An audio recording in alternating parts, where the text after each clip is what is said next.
As Saint Paisios was giving counsel relating to the mark of the beast, he mentioned a number of preparatory measures carried out by certain entities that would pave the way to have people receive the mark of the beast.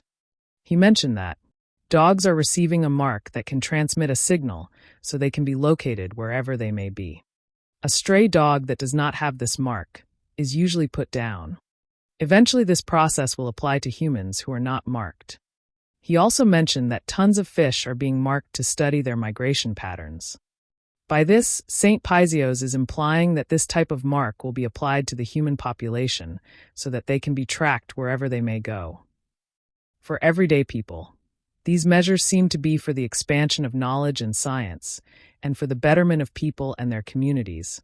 But for a holy elder such as Saint Paisios, these measures are being carried out in preparation for the mark of the beast, which Saint John the Evangelist mentioned in the book of Revelations, chapter 13.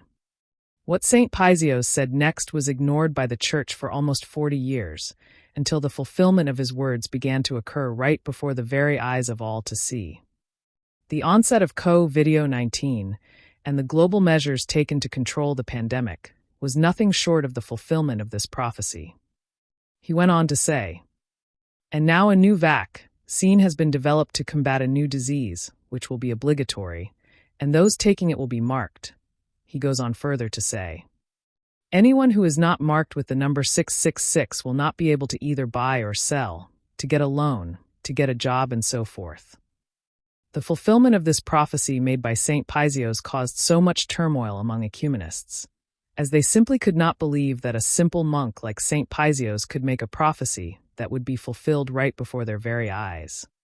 To them, Saint Paisios is illiterate and an uneducated simpleton who never studied theology as they did. So how in the world could he make such a prophecy? The ego of so many liberal and ecumenist prelates, priests, and lay people was so hurt that they began to make excuses as to why they should not take the prophecy of Saint Paisios seriously, and why they should be obedient to secular institutions who are subservient vessels of the Antichrist. Many of these liberal ecumenists became turncoats against the Orthodox faithful who would not conform to the measures that were being enforced by secular institutions worldwide. They would report to the police the faithful, traditional clergy and lay people who continued to serve liturgies and take Holy Communion from the same spoon, which went against the secular Antichrist instructions.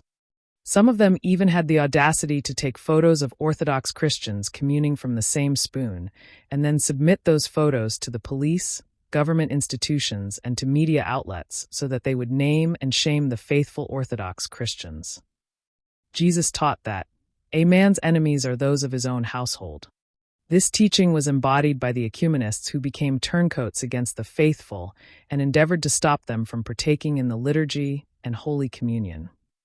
So what can faithful Orthodox Christians learn from what occurred during the time when this prophecy was fulfilled? We can learn that our enemies are those standing next to us in the nave of the Church. We can also learn that ecumenist heretics can never be trusted. Rightly did Saint John the Evangelist say that we should not even receive such people into our homes, and neither should we even greet them. He says, "For he who greets him shares in his evil," 2 John 1 verse 10. Let us faithful Orthodox Christians stand fast and hold to the traditions which we were taught by the apostles, the Church, the Holy Fathers, and the saints such as Saint Paisios, who continues to give guidance to the faithful even to today. Amen.